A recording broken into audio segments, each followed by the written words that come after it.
Olá, seja bem-vindo ao canal Física no Vestibular. Hoje iremos estudar as ondas sonoras, ou seja, acústica. Mas antes de prosseguirmos com a aula, peço para desde já você se inscrever no meu canal e ativar o sininho. Assim você poderá estar sempre atualizado quando eu colocar um vídeo e poderá manter os seus estudos para o vestibular. Tópico 4 de ondulatória acústica. Item A. Definição do som. Define-se o som com base na sua classificação. Aí eu preciso que você se recorde da nossa primeira aula de ondulatória. Lá eu passei para você a classificação das ondas com relação à direção de propagação, à natureza e à dimensão. Se você não se recorde, clique no card que está aqui em cima e retorne lá na primeira aula de ondulatória e reveja esses tópicos. Nós definimos o som como sendo uma onda longitudinal, mecânica e tridimensional. Se a onda satisfaz essas três classificações, ela é definida como onda sonora. Item B. Velocidade de propagação do som. A velocidade de propagação do som depende do meio em que ele está se propagando. Em meios sólidos, o som se propaga numa maior velocidade. Já em meios líquidos, ele perde um pouquinho da velocidade. E já em meios gasosos, ele perde mais velocidade ainda. Em outras palavras, o som ele se propaga mais devagar no meio gasoso do que no meio sólido. Você já deve ter visto alguma vez aquele experimento, ou então já deve até ter realizado o experimento de colocar o copo no ouvido e tentar escutar o que está acontecendo através da parede. Isso tem uma explicação física. Quando você está tentando escutar o outro lado da parede, você na realidade está aproveitando o meio sólido da parede, que propaga o som mais rápido, para conseguir escutar antes do que a pessoa que está escutando somente pelo meio gasoso. Item C. Espectro sonoro do ser humano. Os animais, e aí eu não falo no sentido pejorativo, mas eu falo no sentido biológico, possuem espectros sonoros de audição diferente. Ou seja, alguns animais possuem a capacidade de escutar altas frequências. Outros possuem a capacidade de escutar melhor baixas frequências. Nós, seres humanos, temos a capacidade de escutar o som que seja emitido acima de 20 Hz e inferiores a 20.000 Hz. Fora dessa faixa de frequência, nós, seres humanos, não conseguimos escutar. Entre 0 e 20 Hz, nós damos o nome de infrassom, ou seja, frequências abaixo da audição humana. Acima de 20.000 Hz, nós damos o nome de ultrassom. Ultrassom? É familiar essa palavra para você? Não sei se você sabe, mas as ondas eletromagnéticas, em geral, é agressiva aos seres humanos. Se você pegar, por exemplo, um exame de raio-x, você já deve ter observado que quando você vai fazer o exame de raio-x, você entra numa sala, aí você coloca um colete, por exemplo, ou coloca alguma proteção, e somente a área que vai precisar fazer o exame é que você faz o bombardeamento de raios X. Mas imagine você uma situação em que tem uma parte do corpo muito sensível às ondas eletromagnéticas. Ou então, uma gestante que tem um bebê no seu ventre, que está em formação ainda e que quer saber as características do seu bebê. Se você atacar esse bebê com ondas eletromagnéticas, pode causar alguma lesão irreversível nele. Então, o que a medicina utiliza nesse momento? Utiliza os ultrassons. O que é o ultrassom? São ondas sonoras acima de 20.000 Hz, ou seja, nós seres humanos não conseguimos escutar, e que possibilita a gente ter um exame, pelo menos o satisfatório, para não prosseguir algum problema futuro. Item D. Persistência auditiva. Quando nós nos comunicamos em determinados ambientes, o som ele pode propagar de dois modos diferentes. Ele pode sair, por exemplo, aqui da minha boca e ir até o seu ouvido de modo direto. Mas ele também pode sair aqui da minha boca, bater em uma parede, refletir desse modo e chegar até os seus ouvidos. Eu vou chamar de caminho 1 o caminho direto, que ele saiu da minha boca e foi direto ao seu ouvido. O som que saiu, refletiu na parede e voltou até o seu ouvido seria o caminho 2. Nós podemos dizer que essa diferença de tempo entre o som que foi direto e o indireto vai causar uma persistência auditiva. O que nós definimos como persistência auditiva? Diferença no caminho percorrido pelo som.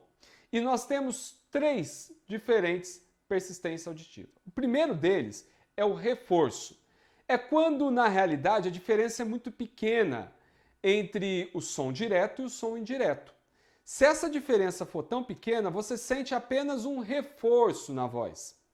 Nem dá para perceber direito quando está ocorrendo o reforço. Já o segundo fenômeno que ocorre é a reverberação. A reverberação é quando o tempo 2 menos o tempo 1, ele já é superior a 0 segundos, mas é inferior a 0,1 segundo. A sensação que nós temos quando tem uma reverberação é a sensação de um auditório vazio com uma orquestra sinfônica ensaiando.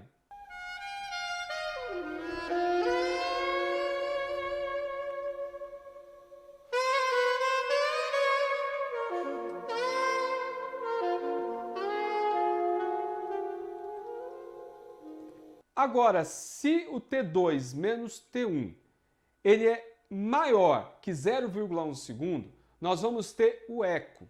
Eu acredito que você já deve ter brincado alguma vez com o eco. Foi em uma caverna, foi em um local que havia o eco e você achava meio esquisito, porque você emitia a sua voz e depois de um tempo escutava novamente a sua voz.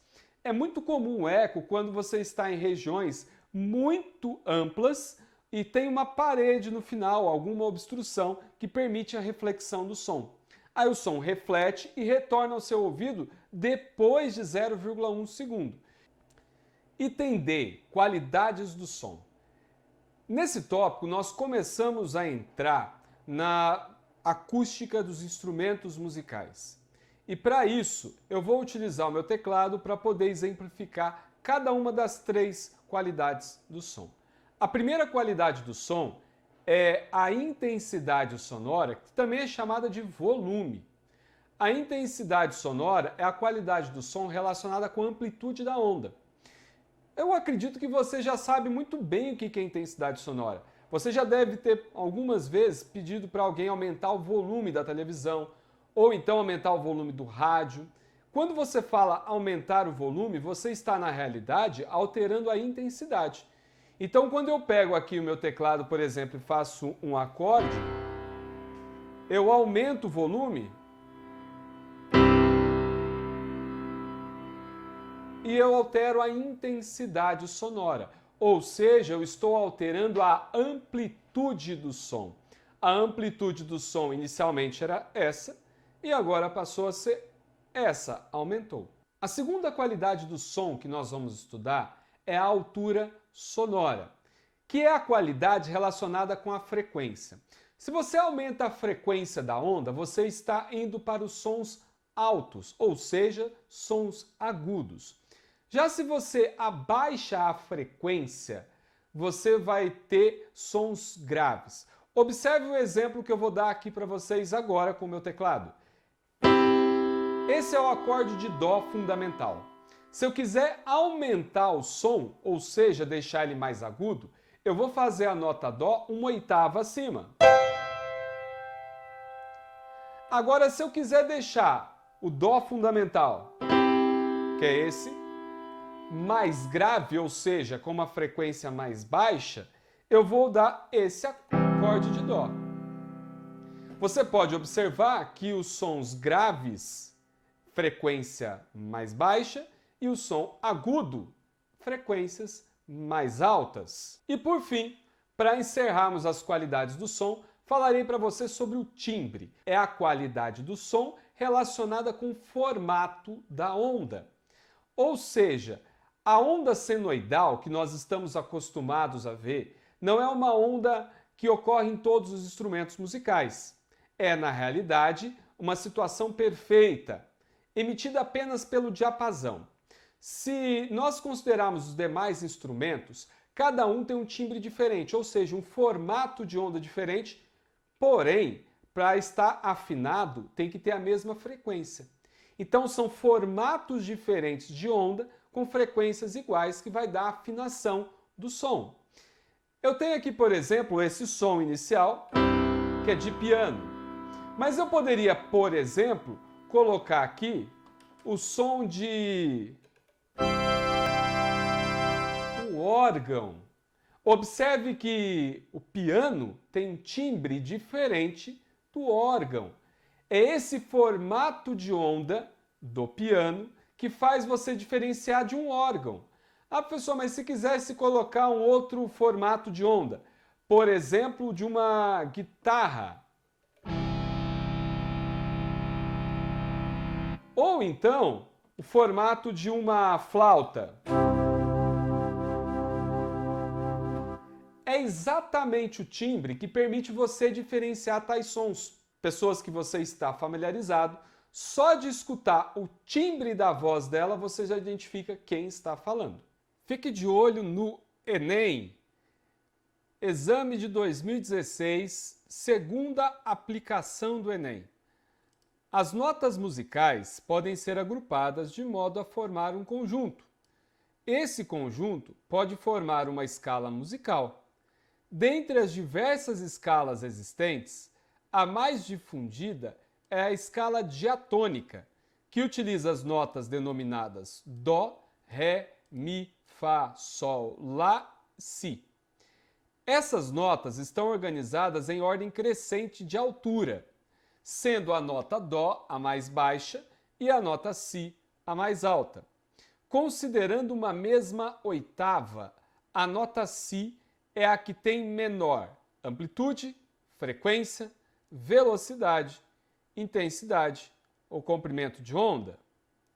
De acordo com o enunciado, nós vimos que as notas Dó, Ré, Mi, Fá, Sol e assim por diante estão alterando apenas a altura. Isso nós vimos agora há pouco. Ou seja, eu fui alterando apenas a altura. E a altura corresponde à frequência. Ora, se eu aumento a frequência e a velocidade de propagação do som no ar vai ser constante, nós podemos dizer então que a diferença que existe entre a nota Dó e a nota Si, por exemplo, é um aumento da frequência e uma diminuição no comprimento de onda. Então, quando eu emito a nota Si, eu estou, na realidade, emitindo uma frequência mais elevada e um comprimento de onda menor.